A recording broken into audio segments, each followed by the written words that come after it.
বন্ধুরা, সুপ্রভাত।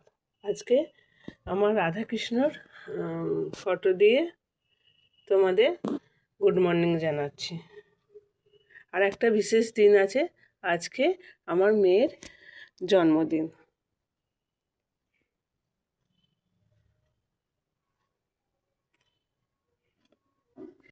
আজকে আমার মেয়ের জন্মদিন, তাই বেশি কিছু করতে পারিনি। আজকে নিরামিষ তো, তাই জন্য নিরামিষের উপর দিয়েই করেছি। যেগুলো আয়োজন করছি দেখাবো তোমাদেরকে কি কি করেছি। আজ নিরামিষ, তাই জন্য নিরামিষই করলাম। আমার মেয়েকে আশীর্বাদ করো যেন সে মানুষের মতো মানুষ হতে পারে, ভালো মানুষ হতে পারে, এইটুকুনি তোমাদের কাছে চাই।